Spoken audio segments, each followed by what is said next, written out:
Your son's kidney disease. Yeah. How did you find out?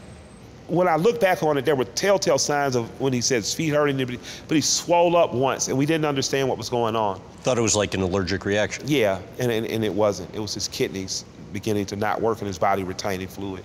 And I remember having to fly back from being on the road to be there when he first got his port, still on dialysis. And his mom thought it was important, and I thought it was important I'd be there because there's certain things just a dad should do. You know, when a mom on a day-to-day basis is there and doing her thing, when it gets tough, it's really time for dad to show up. And that doesn't mean dad can't be there every day or shouldn't be, but when it gets tough, as a father, you should be the one. I've had to stand there next to my baby boy and as he got administered the anesthetic and as a laughing gas, so it gives you almost like a feeling of laughing. And I remember him starting to cry and me starting to cry and taking him in the operating room and the doctor's talking to me. But I just pray daily. And I got a call a few weeks ago that he's bumped up in the kidney transplant list, that my child get an opportunity to live a full life as a young man. He's such a talented kid. He's smart, he's observant, he thinks, he conserves his thoughts. Is not just frivolous with him. He's a hell of a rapper and musician. I just want to see him get a chance to chase his dreams and glory because he really wants to. And it was hard on you for absolutely. a while. It was brutal. Still not easy, because you want to wave a wand and fix it. But I read, Warren Buffett talking about, and Warren Buffett's a very, very rich man. But he talked about how there's just certain things you can't control. You just have to accept them.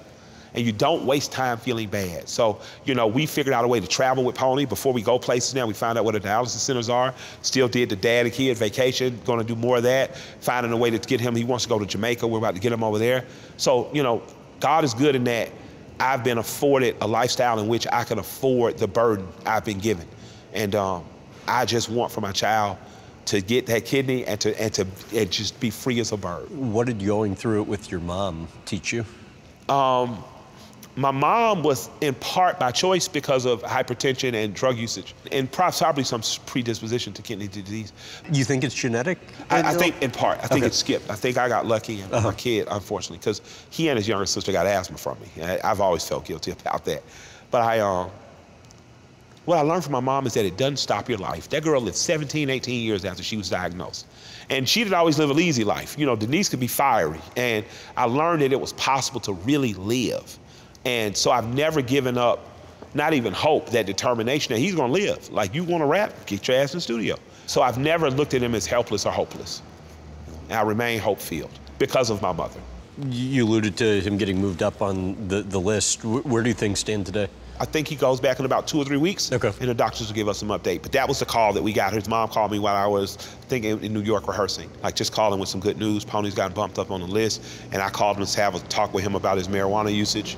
And if you're going fast, you should slow it down. And if you slow it down, you should know it down. Let's make sure you're clean going in there.